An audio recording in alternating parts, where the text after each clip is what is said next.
Grab your tea, ladies, because what Meghan's former nanny and housemaid just revealed might change everything we thought we knew about life inside the Sussex mansion. And honestly, can you imagine working in a house that grand, and never even seeing the children you're supposed to care for? Let's get into it. From the outside, Meghan and Harry's Montecito estate looks like a dream. The lush gardens, the million-dollar views, the storybook charm. It's the kind of life every magazine gushes over. But according to someone who lived and worked right inside those walls, it wasn't the fairy tale we've been told.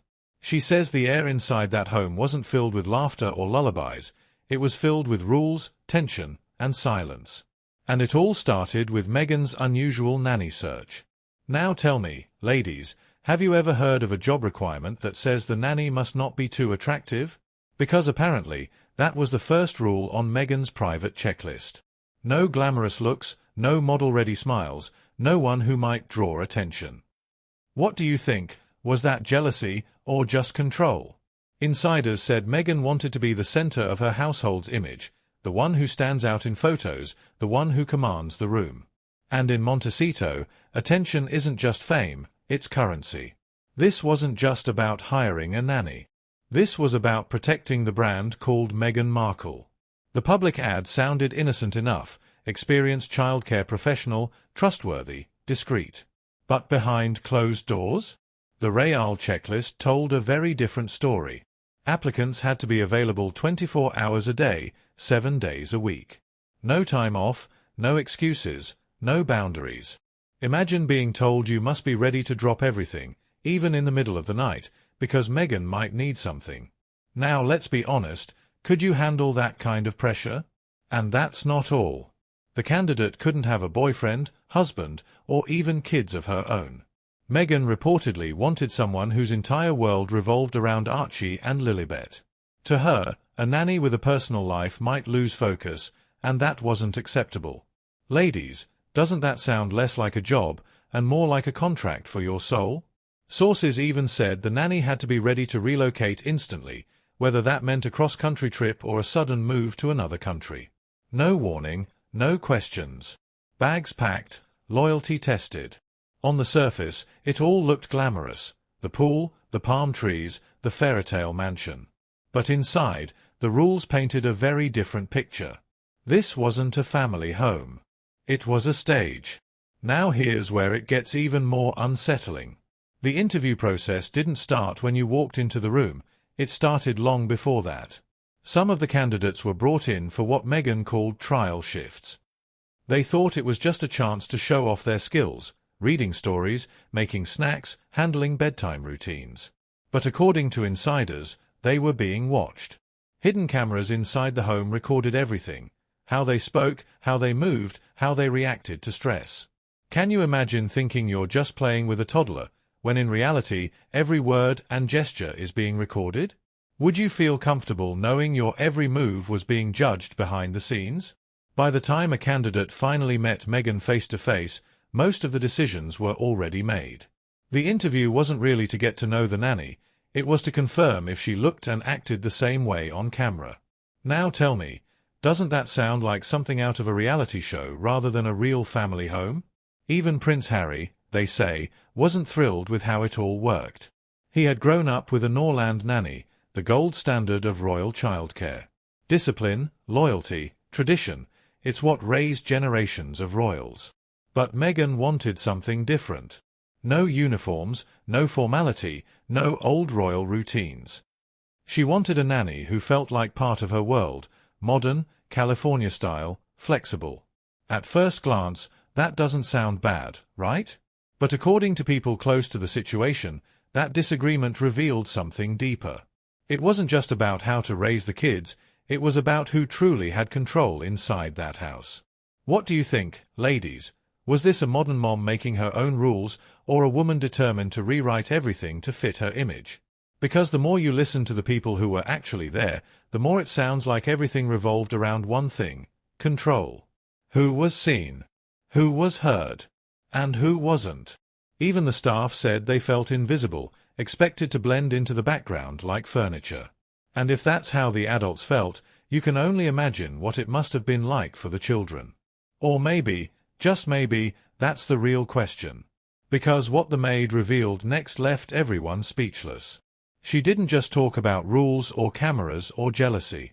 She said something no one wanted to believe, something that could turn every glossy photo and interview upside down. So grab another sip of your tea, because in part 2, we're stepping inside that mansion, where she swears Meghan was never pregnant, and where the world's most famous royal children were nowhere to be found. If the people living and working inside that house never saw Archie or Lilibet, then what was really going on behind those closed doors? Now tell me honestly, if you worked in someone's house 12 hours a day, 5 days a week, wouldn't you notice if your boss was pregnant? You'd see the morning sickness, the baby clothes, the nursery, something, right? But this maid swears she never saw any of it. Not with Archie, not with Lilibet, not once. She told her interviewer, "I never saw Meghan pregnant." And she didn't whisper it like gossip, she said it like a fact she was tired of holding in. Now what would you think if someone told you that, especially someone who worked right inside their home? It wasn't just her, either. She said other staff members quietly agreed. No one had ever seen a baby bump, no growing belly, no nursery preparations, nothing. But the world saw something very different.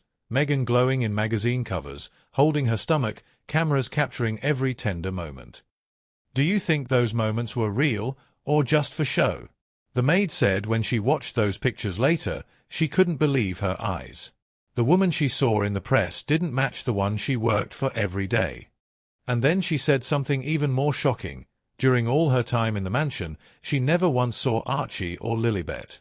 Not a laugh, not a cry, not even a toy out of place. Can you imagine working in a family home where you never once heard a child's voice? What kind of house is that? She said she arrived before sunrise and didn't leave until after dark, and still, silence. The nursery doors stayed closed, the rooms untouched. It was eerie. Almost like the children didn't live there at all. Now, of course, when Netflix released that big Meghan and Harry documentary, this maid watched it like everyone else. She said she was curious. After all, she worked there, right? She wanted to see how the world saw the home she spent her days in. But the moment she pressed play, her jaw dropped.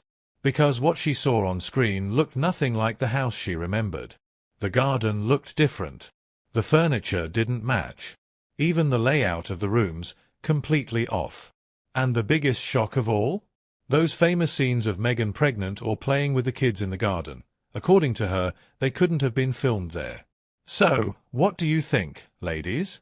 Were those cozy family scenes genuine moments, or just a carefully staged performance? The maid said the angles, the decor, even the lighting, all wrong. To her, that Netflix documentary wasn't truth. It was a production. A performance built to show the world a dream life that didn't exist behind the gates. And once she said it, the pieces started to fit. Because that mansion, she explained, wasn't a home, it was a fortress. From the moment you stepped inside, your privacy was gone. Phones taken away at the gate, bags searched for hidden devices. Every message, every photo, every whisper, controlled.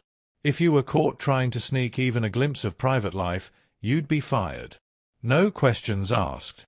Now tell me, ladies, if there's nothing to hide, why go to such extreme lengths? The maid said it began to feel like living in a bubble, where every smile was rehearsed, every gesture calculated.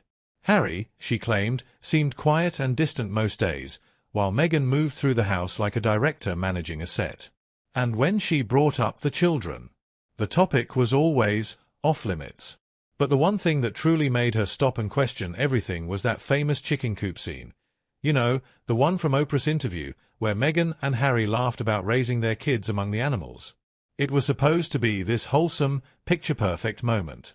But the maid said she never once saw the children anywhere near that coop. Not before, not after, not ever. So what was that scene, really? A real family moment, or just another prop for the cameras? The maid insists she has nothing to gain. She's not chasing headlines or selling stories.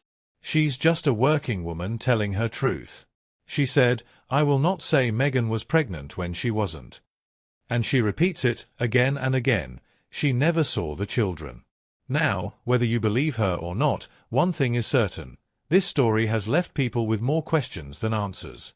If the staff who lived and worked in that mansion never saw Archie or Lilibet, if the pregnancies didn't happen in front of anyone, if the Netflix scenes were staged somewhere else, then what were Harry and Meghan really hiding?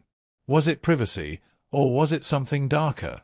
And maybe the most chilling question of all, if that mansion was just a stage, then where was the real story happening?